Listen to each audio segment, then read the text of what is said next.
Badan Pengawas Pemilu atau Bawaslu Jakarta Pusat memutuskan calon wakil presiden nomor urut 2 Gibran Raka Buming Raka telah melanggar aturan terkait aksinya membagikan susu saat Car Free Day di Jakarta 3 Desember lalu. Dalam surat resminya, Bawaslu Jakarta Pusat menyebut kegiatan bagi-bagi susu yang dilakukan Gibran diduga terdapat unsur kepentingan partai politik dengan melibatkan caleg dan cawapres usungan partai politik. Aturan tersebut berdasarkan Peraturan Gubernur DKI Jakarta Nomor 12 Tahun 2016. Pelanggaran ini bukan termasuk pelanggaran pidana pemilu, melainkan pelanggaran hukum lainnya. Selanjutnya, Bawaslu Jakarta Pusat menyampaikan temuan ini ke Bawaslu DKI Jakarta untuk dilanjutkan kepada instansi terkait.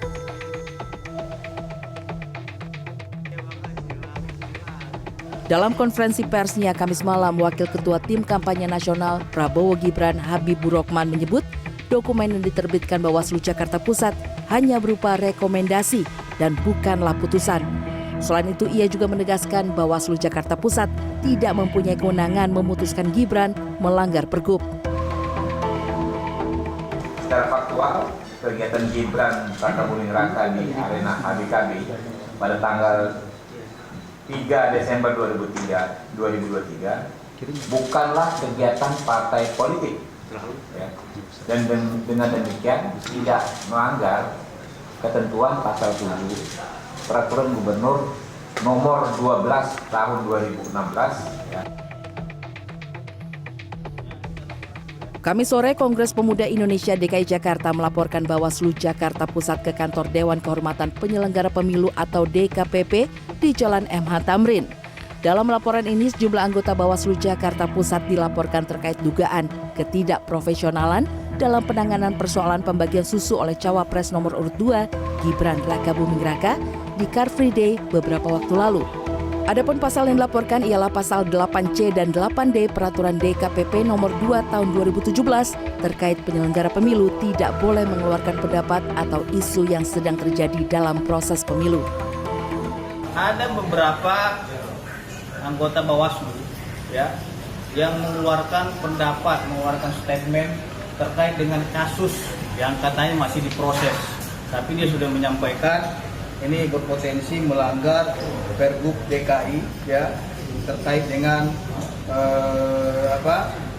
pasal 7 ayat 2 Peraturan Gubernur DKI nomor 12 tahun 2016. Pelapor mendesak DKPP segera memproses laporannya dan memberikan tindak tegas berupa pemberhentian kepada anggota Bawaslu Jakarta Pusat jika dirasa tidak kompeten. Tim Liputan CNN Indonesia.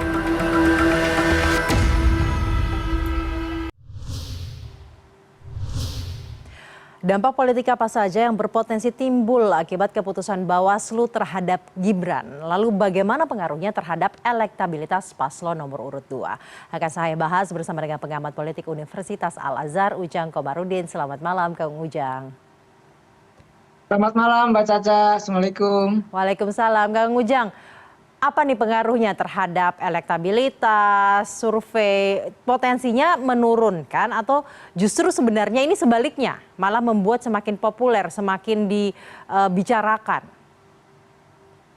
Ya, kalau kita bicara politik, politik is about perception, soal persepsi masyarakat, soal persepsi publik.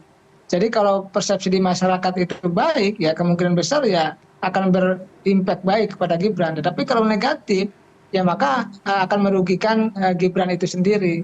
Oleh karena itu di sini kan ada pertarungan tuh kelihatannya. Pertama, Bawaslu setelah katakanlah merekomendasikan ya soal melanggar Pergub gitu. Tetapi di saat yang sama, Bawaslu Jakarta Pusatnya juga dilaporkan kepada DKPP. Artinya memang kelihatannya kubu 02 juga tidak terima dengan Gibran dipanggil oleh Bawaslu Jakarta Pusat, termasuk dianggap melanggar Pergub tersebut. Jadi saya melihat kenapa Bawaslu Jakarta Pusat yang dilaporkan, karena memang ini merugikan Gibran, merugikan koalisinya, termasuk merugikan elektabilitas. Oleh karena itu ya Bawaslu Jakarta Pusatnya ya bagaimanapun tadi dilaporkan oleh beberapa masyarakat begitu, Mbak Caca. Jadi sebenarnya strategi melaporkan balik ini merupakan strategi yang tepat jika dilihat dari politik gitu ya, karena untuk mengcounter persepsi negatif tadi.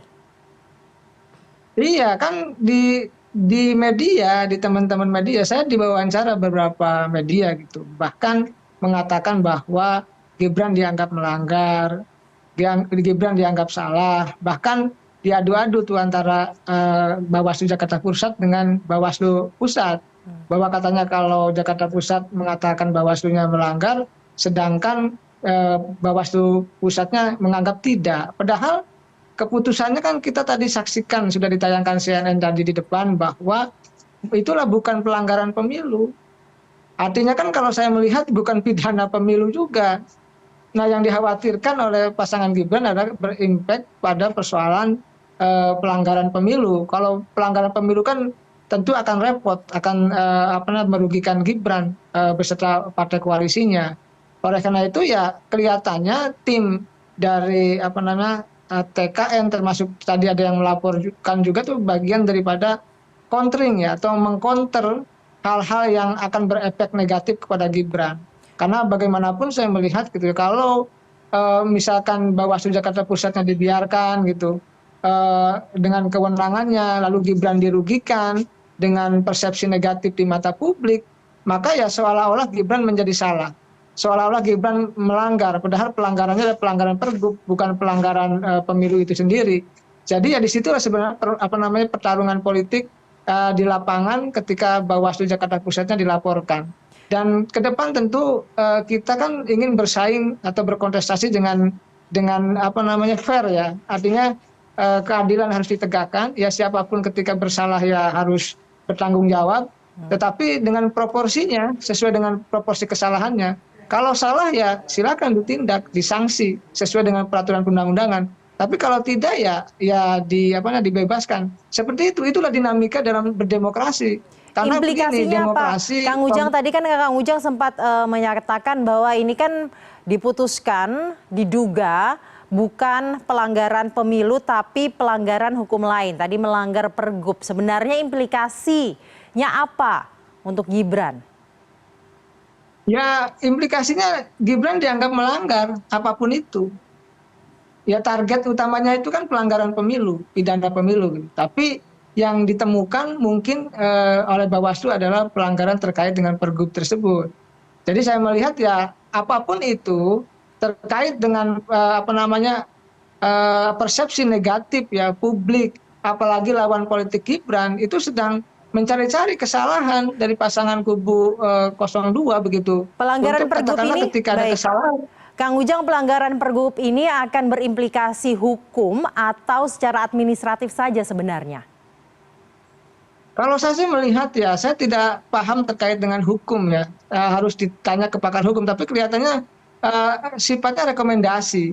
Kelihatannya sifatnya administratif kalau saya melihat seperti itu, karena saya awam terkait dengan hukum. Makanya rekomendasinya kan tidak mengeksekusi, tetapi mengembalikan atau memberikan rekomendasi itu kepada Bawaslu Provinsi DKI Jakarta untuk ditindaklanjuti begitu. Soal nanti apa hasilnya atau apa sanksinya, atau ada sanksi atau tidak, saya tidak tahu ya. Tergantung nanti kewenangan yang akan diambil oleh Bawaslu Provinsi. Jangan-jangan nanti Bawaslu Provinsi juga merekomendasikan ke Bawaslu Pusat. Saya tidak tahu terkait dengan persoalan hukum, tetapi yang sebenarnya yang diincar oleh banyak pihak, oleh lawan politik Gibran adalah pelanggaran terkait dengan pidana gitu. Ditunggu misalkan kalau pemberian barang, pemberian uang, atau pemberian susu atau pemberian apapun gitu kan biasanya dianggap pidana pemilu kan gitu. Ya. Tapi kan ini bukan gitu. Saya tidak tahu terkait dengan itu. Karena itu artinya saya meyakini ya. Baik, Kang Ujang, itu artinya jika kita melihat dari surat putusannya Bawaslu Jakarta Pusat, rekomendasi ini yang kemudian memberikan efek sangat negatif benar-benar di persepsinya ya, Kang Ujang? Ya, di persepsinya. Karena begini, kalau persepsi itu buruk terhadap Gibran, maka ini akan mengurangi elektabilitas. Karena apa? Karena lawan politik sedang mencari kesalahan-kesalahan itu. Baik. Jadi kalau positif ya akan berefek positif juga untuk Gibran. Oleh karena itu tadi politik itu soal persepsi, bagaimana membangun persepsi positif di tengah-tengah masyarakat. Nah, ketika persepsinya negatif, lalu juga katakanlah digoreng-goreng gitu ya, lalu Gibrannya misalkan digusuk-gusuki oleh lawan politik, itu kan akan merugikan Gibran. Dan dalam konteks itu ya elektabilitasnya bisa saya meyakini kalau ini besar, kalau pidana pemilu seandainya gitu, itu akan efek besarnya terhadap elektabilitas. Kan tapi sudah pasti bukan pidana pemilu ya, karena dikatakan adalah pidana hukum lain.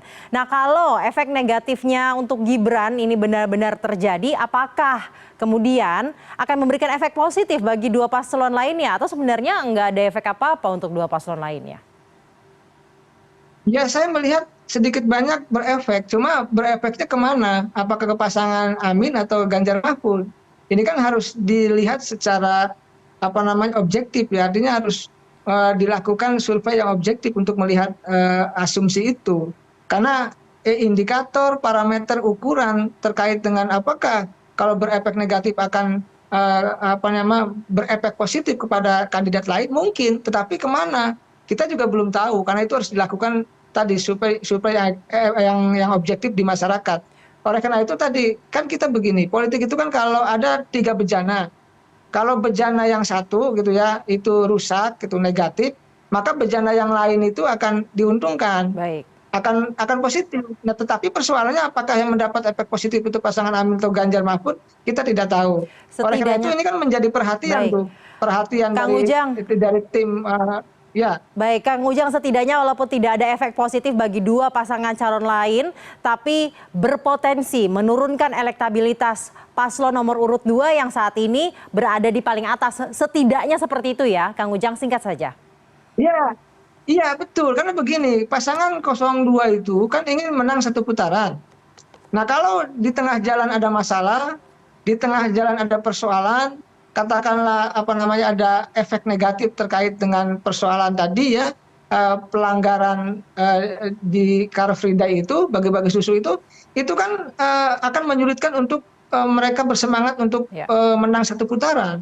Itu sebenarnya yang dikhawatirkan oleh tim TKN. Oleh karena itu ya imbas dari itu Bawaslu Jakarta Pusat dilaporkan ya untuk mengkonter balik bahwa sesungguhnya itu bukanlah pelanggaran pemilu seperti itu. Baik, terima kasih pengamat politik Universitas Al-Azhar Ujang Komarudin telah bergabung bersama kami malam hari ini di Pilihan Indonesia. Terima kasih Kang Ujang. Sama-sama Mbak Caca.